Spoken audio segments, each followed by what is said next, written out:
Assalamualaikum warahmatullahi wabarakatuh. Perkenalkan, nama saya Andika Raffi Reviandi, NIM 2020 1011 0311 08 kelas B Hukum. Video ini saya akan mempresentasikan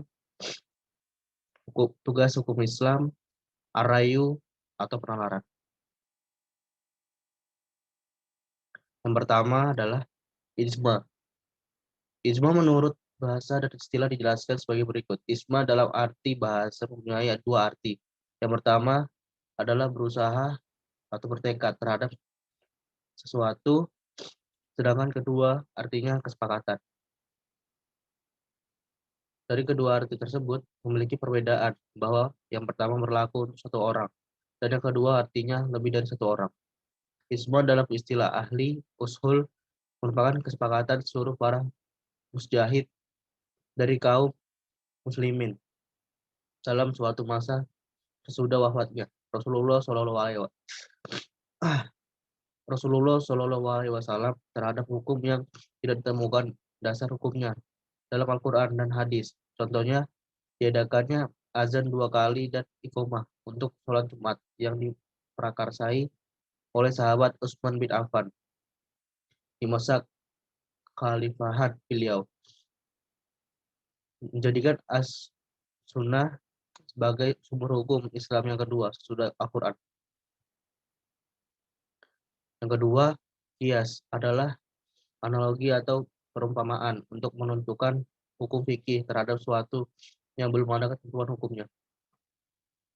Contoh qiyas yaitu menganalogikan narkotika kepada zaman Nabi Muhammad tidak ada dengan khamr atau minuman memabukkan. Yang ketiga, istihsan adalah sesuai dengan bahasa berarti beranggapan baik. Sedangkan sesuai dengan istilah, istihsan ialah meninggalkan qiyas yang nyata adanya untuk menjalankan qiyas yang tidak nyata atau kabur, atau meninggalkan hukum kuli atau umum. Untuk menjalankan hukum istinai atau pengecualian karena ada bukti bahwa menurut logika membenarkan itu. Contohnya, menurut mazhab Hanafi, sisa minuman burung buas seperti elang, burung gagak, dan sebagainya adalah suci dan halal diminum. Hal ini ditetapkan dengan istihsan. Yang keempat, maslahah mursalah adalah sesuatu yang baik menurut akal, namun dengan pertimbangan dapat mewujudkan kebaikan dan menghindarkan keburukan bagi manusia.